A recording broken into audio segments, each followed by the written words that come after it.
How are you? Super excited to have you here, Marilyn. Thank you so much for having me. I'm very excited to be here. This is so fun to get to do this with you. Thank you for your time. I have chosen you as my first guest because you have been the best coach I have ever worked with. You care a lot for your athletes and are full of knowledge, have a huge heart, and always exceed the expectation of what an athlete can ask for from their coach. I truly appreciate all the work that you do. And with that, Oh, let's get started. thank you so much. That's really nice. Is it true? Is it true?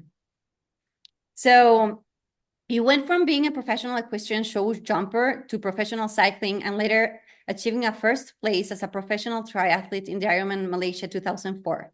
Not to forget that somewhere in the middle, you won a Masters State Championship in powerlifting and competed at the Master World Cup in Olympic lifting. What does triathlon mean to you? Why did you decide to stay in triathlon when you were already successful at other sports? That's such a great question. I love it. So, triathlon to me was something when I discovered it that looked like the right room that I wanted to be in. And I actually wrote a really great article about this if you look on my site and type that in. But what I mean by that is the type of people and the type of lifestyle that triathlon attracts and what triathlon puts you through as an individual in terms of pushing yourself and structure and having to dig deep and all these things was something I really wanted in my life. And so although I was already, I've been an athlete since I was 9 years old. Like you say, sports has been a huge staple in my life. It's really been sort of the backbone of my life.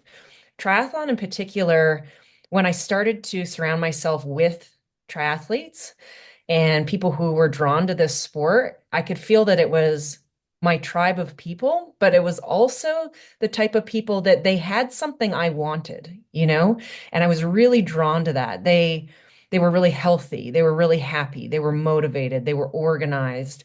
It was outdoors. There was all of these pieces of that when I looked at the sport and I looked at the environment that it provided, it was what I wanted and something that I wanted for my life. And I could tell it was if you're in it a long time, it was the direction you want your life to go, as well as the type of people that you want to welcome into your life. And that really drew me to it. It wasn't really for me, it wasn't about competing for results or never did I think that I would win an Ironman or make a professional career out of it or anything like that. I just felt that this was a place and a lifestyle and a group of people that was going to make me a better person or a better version of myself. And that was really important to me. That's great. I didn't know you didn't know you were going to get to that professional level. I thought you always thought that when you got into the sport. No, I got into it in 1999 and I was still had my horse business. I had a stable of 30 horses and riders. And like I say, I got into it because I just really thought that the lifestyle was mentally, physically, socially, emotionally, all of those things, just really, really what I wanted, health-wise and direction-wise. And I was still show jumping. I was still running a huge stable, and I thought, I had no idea if I could. I'd never swam as a kid. I knew how to not basically drown, but I didn't swim as a kid. I wasn't a swimmer kid. And riding bikes was something I used as transportation to get, where I needed to go. And running was something that I did do. I ran track and field in school a little bit. So it wasn't like I got into the sport and thought, I'm going to be a professional at this. In fact, the first Ironman I ever watched, Ironman Canada in Penticton, went out there and I went, this is crazy. I was like, who would go that far? And I really didn't even imagine that I could go that far. And I remember watching, there's a legend in the sport back, if you look her up, called Lori Bowden. She was a Canadian athlete who won Hawaii, just a real legend. And I remember watching her thinking, man, what an amazing, she just completely inspired me. Her and Natasha Badman was a Swiss athlete through that era, and the two of them were kind of my idols. And I thought, geez, I can't imagine I could somehow get my head wrapped around biking that far. Yeah. And certainly running, I thought, well, I could see running that far, but bike after a bike I just absolutely, when it came to the swim, I was like, oh gosh, there's no way I could swim that far, let alone do it all in one day. So not only did I not imagine that I could do it professionally when I originally got in, I couldn't even imagine going that far. My whole family we were sprinters. I was a sprinter in school, gymnastics and sprinting and when I did track and field, I was a sprinter, long jump, that kind of thing. And so, going that far was just like, wow, that's nuts. Let alone, fast forward the clock. I'm going to go that far for a living. So that was not in the thought process 100%. originally, that's for sure. That's incredible. What was the most surprising thing you learned about yourself upon becoming a world champion? Well, first, I wasn't a world champion. I did, that was Ironman Malaysia. So that was Oh, that's a the world championships is Kona. So make sure I don't want anyone to get well, yeah, confused, yeah. that kind of thing. But yeah, Well, honestly, first place as a what was, professional. yeah, yeah. So, I think that, I don't know, it's just one of those things. I think that I didn't even know when I went to that race that that was possible. I had just done a huge training camp in New Zealand with my coach back in 2000, end of 2003, end of 2003. There was a camp called Epic Camp, and at that time, actually, it was a different time period, and women weren't actually allowed on that camp originally because the sheer volume of it and the difficulty of it, they really felt like it was only going to be men on this camp. And my coach believed in me and said, she'll be fine. She'll be all right. She can handle this. And I went to New Zealand. I trained for a month. I did this camp. It was enormous training, doing things I never thought possible for myself with the backing of this group, and in particular my coach at the time, Scott Molina. And then I went to Ironman Malaysia, and I had no idea, it was so green. It was my second Ironman ever. And I wasn't even thinking about winning the race. In fact, I didn't know any of the competition, any of that. And so, I think the one thing that you can learn from an experience like that is that you just really never know, and so as long as I really emphasize in my coaching about not focusing on the end result or being too fixated on the outcome of things. And when you just focus simply on the joy and passion and reason why and the process and executing every day and being in the right environment, all of a sudden you come out and do things that you never even imagined doing. And it probably roots deeply in that experience for me is that I remember being like 2 miles from the finish and like yelling at the people watching, like, how far back is the next woman? Because I couldn't believe that I was even in that position. She was like 18 minutes back. Like I had Oh, no idea that that was possible for me. And so, yeah, I think the number one lesson that I learned that in that time period that I've continued to carry forward, and the message I carry forward to my athletes is, really just loving the sport itself, the lifestyle itself, and focusing on that for yourself every single day. And when you do that, the other stuff follows. We've had these conversations with as a coach athlete, right? You just do that, all the other stuff will fall into place.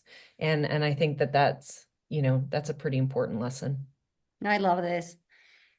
Well, and what has been the most valuable lesson that you have learned through the sport that could apply to other areas of life?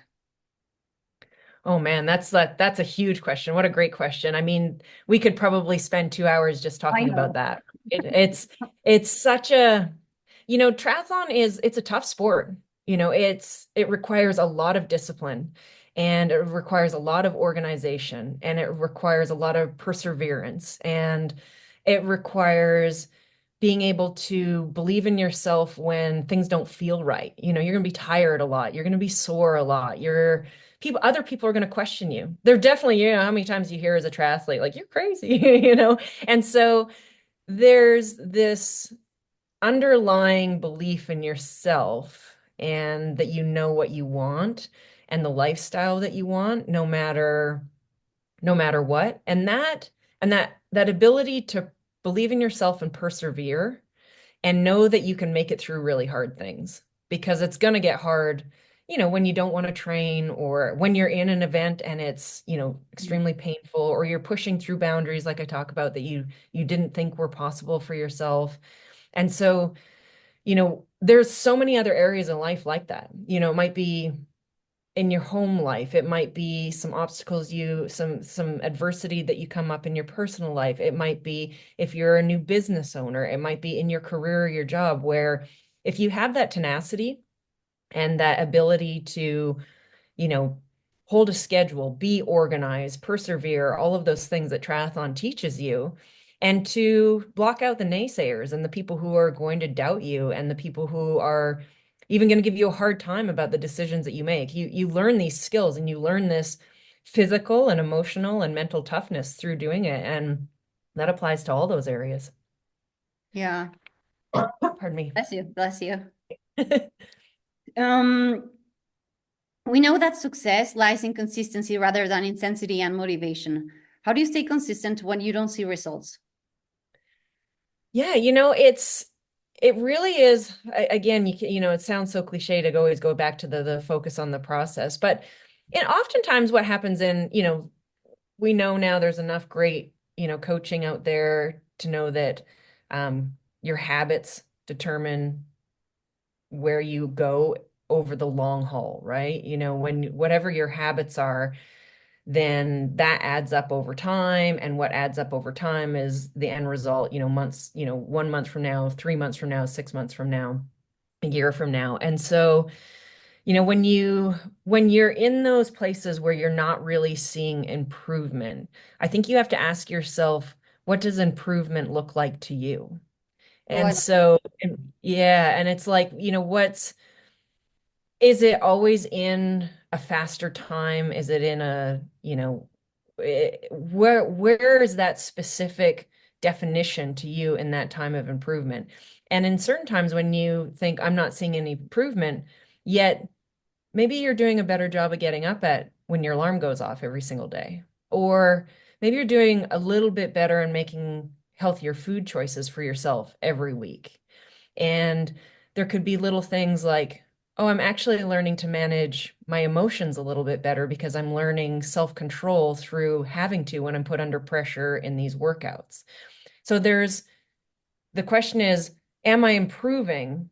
Well, does improvement only mean that time on that clock is getting faster? Most of the time, that's not the case. Those are very special moments and they're rare. You get to see athletes go through 4, 8 year, cycles for Olympics.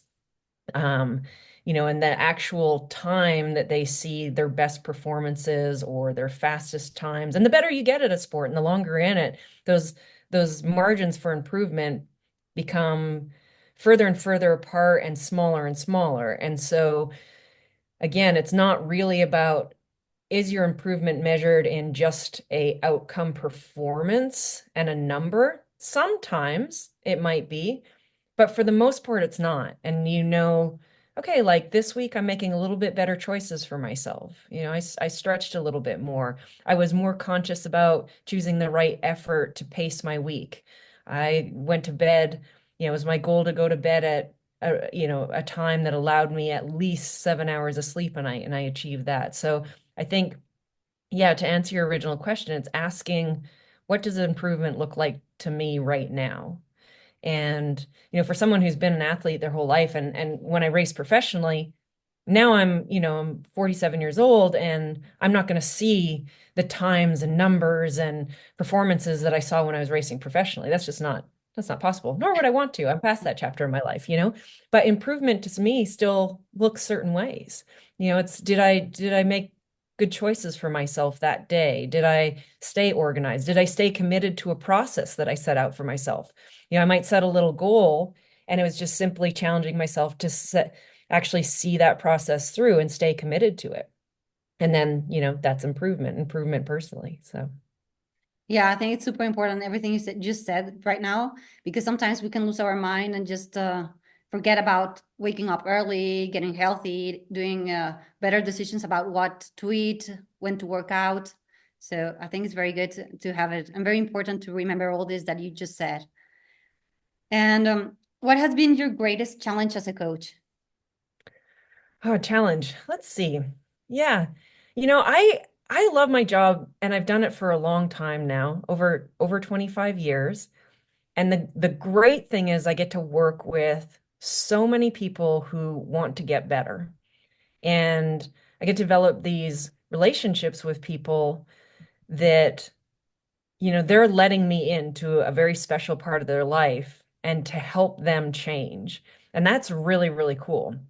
The hard part can be as a coach sometimes is I also have a really, like you said, I do have a really big heart, and I really care about every athlete I coach. And sometimes you have to tell them really hard things for their own improvement. And me personally, maybe it's a Canadian trait, I don't know, but sometimes it can be hard to say those things, having those hard conversations because you just want really, you want to be really nice to people all of the time, which over the years you learn ways to deliver your message in a way that helps people.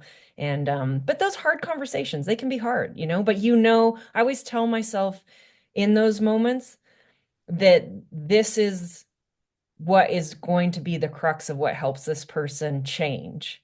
And when they're willing to hear that and actually make those changes for themselves, something really special is on the other side. And you're probably going to be part of something really special for that person.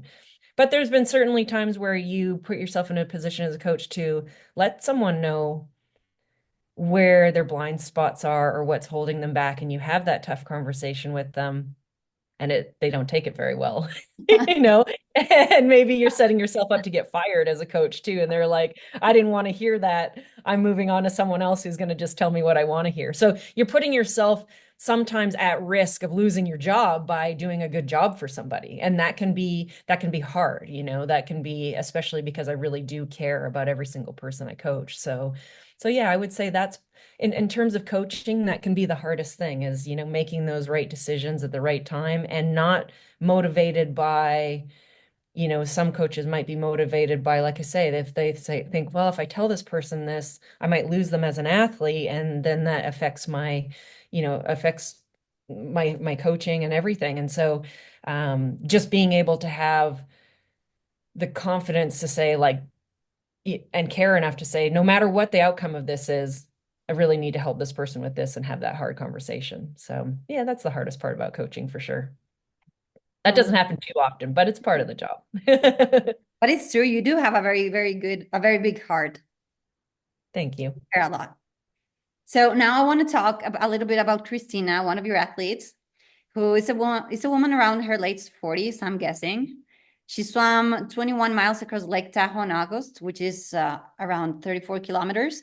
And the reason I want to talk about her is because I'm super impressed about her accomplishment. I was tracking her swim, and when she started swimming, I was just about to have dinner. And then I went to bed and she kept swimming. And then I woke up and went exercising, had breakfast. I was starting to work and she was still swimming. It was crazy. She swam over 15 hours. So I have so many questions about this. We need to have her on here. That's your interview number two. I know. But I Yeah. want to see your point of view as a coach in here. So first, how long have you been working with her?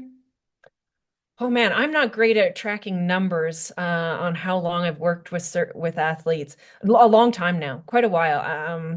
I want to say it's got to be at least 7 years now, 6 or 7 years. She'll be Okay. able to correct me. I'm not great. I'm not great with numbers like that. But quite a while. Christina came to me. Yeah, I think it was about 7 years ago. And was she a professional swimmer?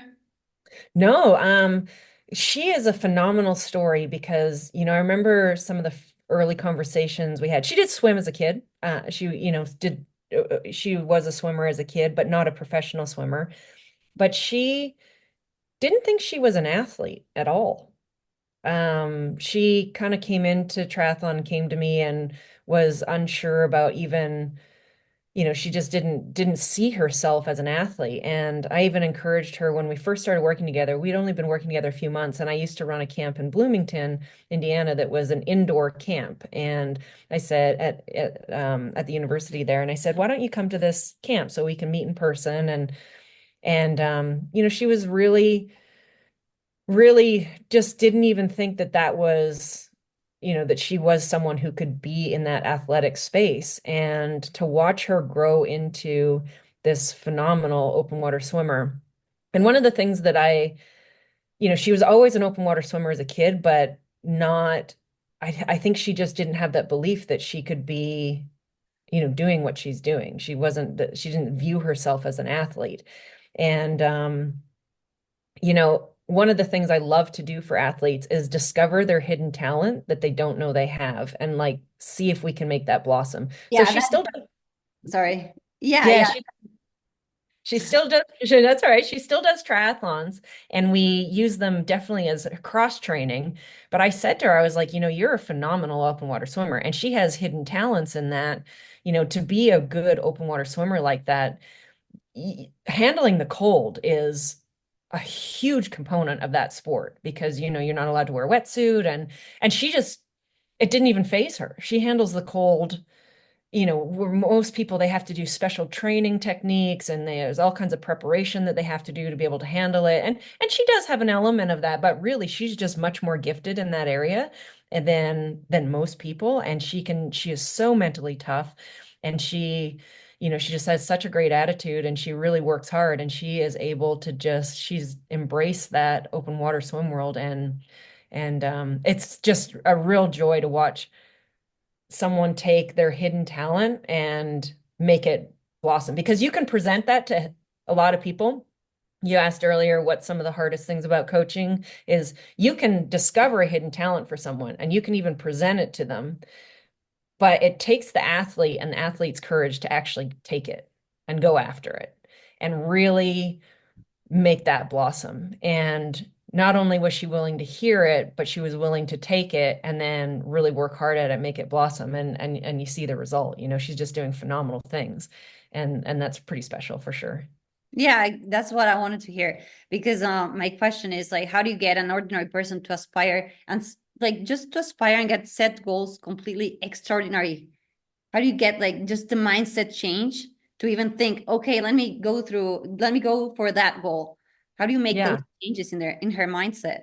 Well, in all of Well, our, yeah, it is. I feel like one of my jobs as a coach, unfortunately, I feel like as a coach, each of us have different strengths. I feel like one of my strengths is recognizing talents in people and where those talents are and making a person aware of those in a way where they can they can see it, they can see that star in the sky. And when someone loves something, first of all, that's always my first question. Do you love doing this? And if they love something and then they also can, you make them aware of that, special ability that they have that is, their hidden talent and then they get excited about that and they feel really motivated and they feel all the things that that brings to their life and they really enjoy working towards that, then it's it sort of just happens organically. It's a no-brainer because they feel it, they see it, and so do I. And then my job is to lay out the plan and help provide the tools and the nurturing and the space and the environment to take that talent and help them make full use of that. And so it ends up being just a really not nat I guess yeah, like it just sort of happens not naturally, but the athlete can can really grab a hold of that because they can see it and feel it too.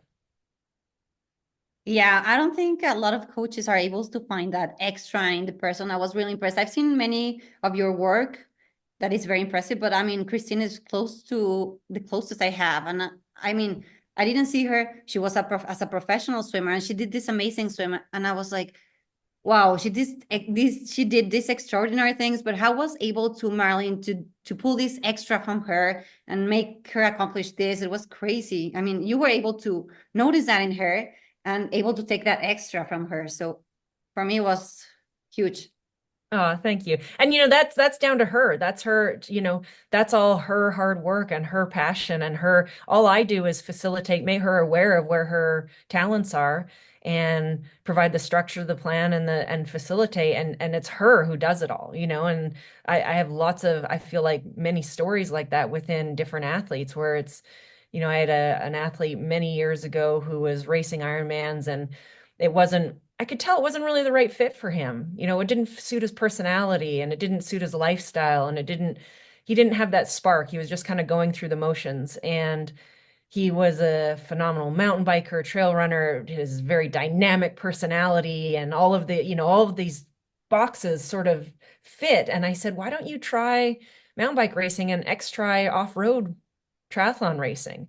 And he, all of a sudden, that spark lit up in him. I could just see it. And when he did it and he went after it, I mean, all these other things came to light and, he absolutely killed it. He was winning all his races. And it's just, it is recognizing like if someone, you can see if they're excited about something or have a passion or a love for it. And again, like that original question you asked me about, you know, the those all those original questions, it's like that it all falls back on is like where is the passion and the love? And when you have that, even in each person, you can see when it's not there and when it is there. And there's days that ebbs and flows, but the underlying is that Yeah. they love it and they have that passion.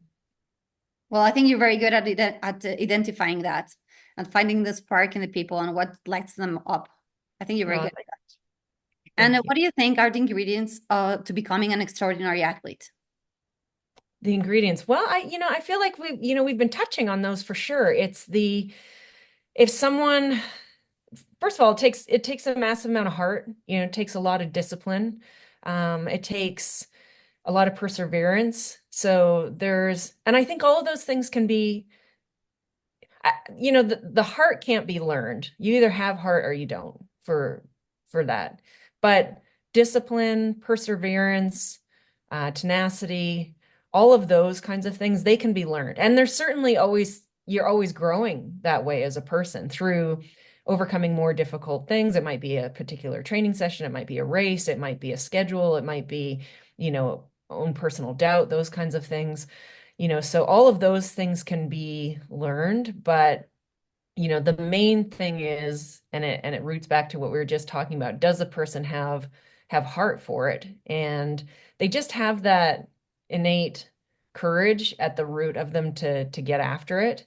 And some people that can be buried way deep down in them and they might not know it's even there yet, but you can see it. Like you said with Christina, there's that courage in them and that heart is there and they just need maybe a little hand up. And most athletes have that. Most athletes have a motivation to really make themselves better every single day. And they have the ability to overcome a lot of adversity and they have the ability to say no to a lot of things and yes to the things that they believe in. And I think, when people have those traits, they can be not only successful as athletes, but you see it span across their lives for sure. Yes, it's very important to say no to a lot of things. Right? That's a very hard one. Yeah, that's not easy. And then going back to Christina's stories, I remember she was supposed to do a swim one day and she couldn't do it because there was a fire going on near the lake. So the air was very contaminated and she couldn't do her swim till 2 days after. And she even had to do the swim with a crew that wasn't even the original one, I think, for helping her with the nutrition, right? So, how should one approach these type of situations when there's no competition at the end? I mean, she got her happy ending and she raced and she didn't race. She did her swim at the end. But what happened when the race doesn't happen? How should we approach those situations? Does it make sense then to train if there's no competition at the end? Yeah, so yeah, there's little different things there. So with these marathon swims, there are set times that you're going for your own overall time, and then that gets recorded in a book, and so there's no actual, large crowd of people with a mass start and a gun that goes off and that kind of thing, like a triathlon. We all show up on that day and there's the event is happening. With the open water swims, they're more scheduled within, the timing of the conditions and your crew, and there's these windows that you can do them in. And then it's recorded in afterwards what your times took, and that is how the competition works. So the two separate. I'm only explaining this so that you can I can answer both those questions separately.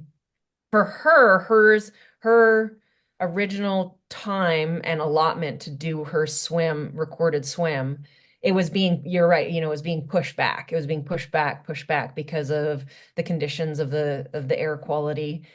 And, those were challenging days for her for sure, because, you get yourself geared up and you've got your crew there and, you're mentally prepared. And when they say, well, it's not going to happen today, it's really easy to get deflated, right? And then they say it's not going to happen the next day. And you're starting to think like, is it going to happen at all? And you start to lose, lose that motivation a little bit. And so that's where it becomes really important between coach athlete to say, we had those conversations every day, like just keep, doing what you can. We're going to keep touching on the training to keep her, loose and sharp, and make sure if it's extended too long, we're not losing any fitness that we might need. And we just stay focused. And it's the athlete's job to stay committed to what they're doing and stay calm. And it's like anything, that's part of the adversity, right? It might be like in that case where it was being constantly delayed. We go into these events thinking we know what the adversity is we're going to face. Right. That's the really cool thing. We think it might be a flat tire on the bike. We think it might be nutritional. We think it might be cramps. We think it might be holding our pace. What's really cool about these kinds of events is adversity is going to hit you at some point. Something really difficult is going to happen. That's what we sign up to do. And what we forget is we're not in control of what that's going to be. And oftentimes it comes in an unexpected form that we're like, holy crap, I didn't expect that to happen. But what is the true test is how you handle that. And that's all in this exact same conversation, right? So if you know, handle that the same as you would if you're in the middle of your event and you have a mechanical on your bike, or you have massive, in her case, massive cramps on the swim, or GI distress where you're no longer able to absorb nutrition. So, like I say, we can prepare for the adversity that we think is going to happen. And then that heart that I talked about, and that focus and that tenacity and all of these skills that we learn through the training process and the lifestyle comes in for the adversity that happens that we don't expect. And that's the part where it's part of your personality in the sport, and things that it helps us, like we talked about with the rest of your life, is being able to just handle it and keep moving forward the best that you can. And so in her case, that was the case. Now, events where let's say it's a triathlon and you've signed up and something happens. We see this all the time. Weather happens and the race gets canceled, or, something comes up where you're geared up towards this event and it doesn't happen. Again, the events are really just one day in a bigger picture of this whole thing, right? And that's sort of been this whole conversation is, even you asked me with me getting started, I never expected to do an Ironman, let alone win one and make a career out of racing them. I got into it because that group of people and that lifestyle was something that I wanted for myself.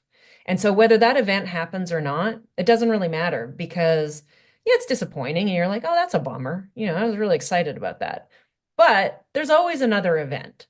And in the bigger picture of things, it's not really, it's one day, it's one day out of, I mean, like I said, I've been doing this since 1999. That's 26 years of this. So it's one day out of, you hundreds and millions of events and workouts, and, that'll come up again. And I remember when I was younger in the sport and I was racing full time, if an event didn't happen for some reason, I was devastated. And I had to learn that process that, you know what, or you got really sick and you didn't get to do it, or you got injured and you didn't get to do it. There's a whole, there's a whole pile of different reasons that it might not work out that day. But it's just one day out of all of these, and there'll be another one. And all of the work that you do, it's in there, it's in the bank. And it's now part of who you are, and you're a better person for it. And so whether that day specifically doesn't happen or not, it's kind of like the icing on the cake. And yes, you will get a lot out of that, But if you don't get to that day, it's okay because you'll get that opportunity again. And you just keep with the process. For sure. I love this. And why is it important to have a why while we're training? A big why. A big why? Well, just the same things that we're talking about. Keep you. You know, when you're faced with those, so you just use Christina as an example. Her swim was delayed, several days. She would be asking herself, and she did. I mean, I don't think she'll mind me sharing that. She was like, why even do this anymore? Like, why am I here? Like, I might as well go home. My crew had to go home because they got to get back to work. Like, why are you doing this?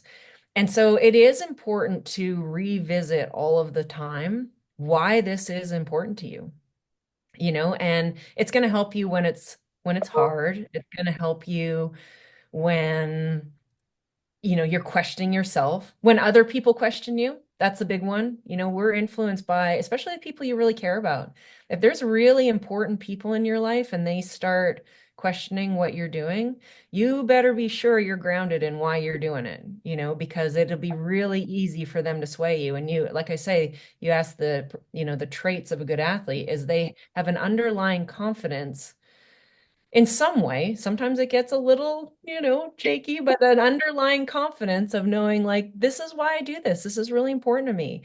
And, it changes over the years too, why you're doing it. It could change over the course of a day why you're doing it, but, there has to be some kind of fundamental belief in and I mean, I think that's true with anything that we do, right? But there has to be a fundamental belief, like might be this is really important for my health, this is important for my long-term health, physically, mentally. It could be, a social thing. This is where my friends and community are, so that's important to me. It could be because you enjoy going outdoors. It could be because it, allows you to experience things that otherwise you wouldn't get to. There's all of these. Every person's why is going to be personal to them. What Right. and that's what's going to get you through the hard times, or and the times that you're doubting yourself or your confidence is a little shaky, or those kinds of things. Yes. And now going back to you, what legacy would you like to leave in the people that you inspire? Oh man, that's a big question. I love that. Um, I think it is to my logo and my slogan that's on my site, and I put it on some of my gear and stuff, is never die wondering, right? And I think if you go and talk to people who are much older, let's say they're in the last number of years of their life, they're much older. They never look back and go, I wish I owned more things, or I wish I had, they'll always say things like, I wish I would have done, I wish I would have done X, or I wish I would have, spent more time with doing the things I love or with the people that I love, or, I wish I didn't have these fears that I didn't overcome. And now they feel like it's a little too late. So what I really love to leave with my athletes is if there's something that you want to do, you just gotta do it.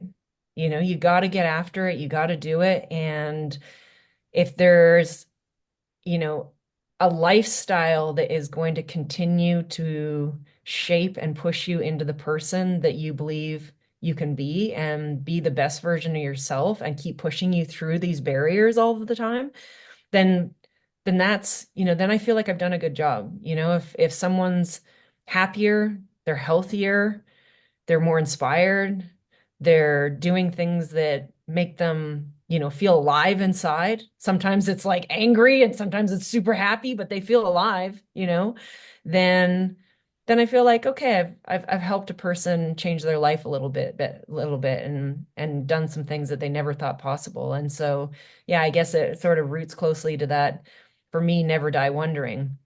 And if I had never followed that, I would still be living in a, small farm town in southern Alberta doing who knows what, but if you've got a little bit of a dream and you think you can get after it, then hopefully I can provide someone with a little bit of that courage to go for it. No, I love this. I love all of the conversation, all the insights. It was amazing to have you here, Marilyn. Thank you so much. Oh, And thanks for having me. So fun. so, for anyone who gets to listen this interview, where can they reach you? Where can they get in touch with you?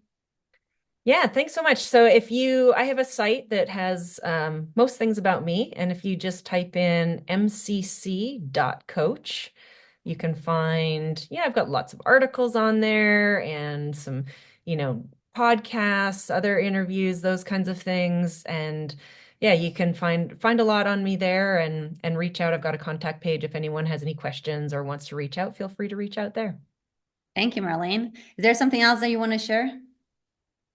No, just that I love that you're part of this whole conversation too. You're one of my athletes, and to see, we were talking before we started recording, to see where you started to where you are now and watch you grow as an athlete, but more importantly, grow as a person too. More confidence, more happiness, more and all of these things or even in your own story, right? Where, you know, someone who's an entrepreneur and creating their own business and now even creating a podcast. I mean, it's just a total joy to watch you even do all of the things that you're able to do and where you started and where you are now. And I mean, all the things that you're going to continue to do. I love it. You're so athletic and so fast and you don't even know it. And I tell you that all the time, and hopefully you really see it as well. So, and it's fun to watch you apply it to business and other creative ideas. And so, yeah, love that.